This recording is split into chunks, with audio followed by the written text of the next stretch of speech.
నమస్తే friends, please subscribe my channel Swapnanandas. ఇప్పుడు నేను చూపించే రెసిపీ గులాబీ పువ్వులు. అందరికీ తెలిసే ఉంటుంది. గులాబీ పువ్వులు అనేది ఈజీగా ఇలా నా స్టైల్లో వంట రాని వాళ్ళైనా ఇలా చేసి చూడండి, ఈజీగా వచ్చేస్తుంది. ఒక వెడల్పాటి స్టీల్ గిన్నెలో 2 కప్పుల మైదా పిండిని తీసుకున్నాను. ఏ కప్పుతో మైదాపిండి తీసుకున్నానో అదే కప్పుతో బియ్యం పిండి అనేది సగం కప్పు కంటే తక్కువ, అంటే పావు సగం కంటే తక్కువ, పావు సగం బియ్యం పిండిని మైదాపిండి ఉన్న గిన్నెలోనే బియ్యం పిండిని కూడా వేసుకున్నాను. సగం కప్పు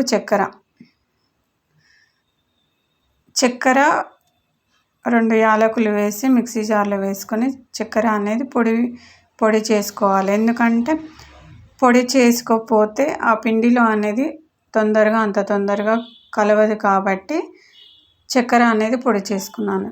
పొడి చేసుకుంటే పిండిలో అనేది తొందరగా కలుస్తుంది. మైదాపిండి బియ్యం పిండి ఉన్న గిన్నెలోనే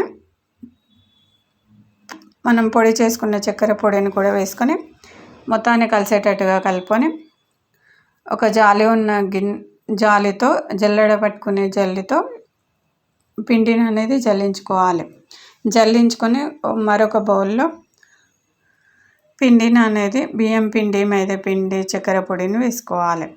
వేసుకొని దానిలో మైదా పిండిని ఏ కప్పుతో కొలుచుకున్నామో అదే కప్పుతో 2 కప్పుల నీళ్ళని తీసుకొని పిండిని అనేది జారుడుగా దోశ పిండి మాదిరిగా మనం పిండిని అనేది కలుపుకోవాలి. 2 కప్పుల నీళ్ళు అనేది కరెక్ట్గా సరిపోయాయి నాకు. మరీ ఎక్కువ వేసుకోవద్దు, మరీ తక్కువ వేసుకోవద్దు. ఎందుకంటే పిండి ఎక్కువ వేసుకుంటే గులాబీ పువ్వులు అనేది కరెక్ట్గా రావు, తక్కువ వేసుకున్నా కానీ గులాబీ పువ్వులు అనేది కరెక్ట్గా రావు. పిండి అనేది ఇలా జారుడుగా ఉండలు లేకుండా చేత్తో కలుపుకోవాలి. ఉండలు ఉంటే మనకి గులాబీ పువ్వులు అనేది సరిగా రావు.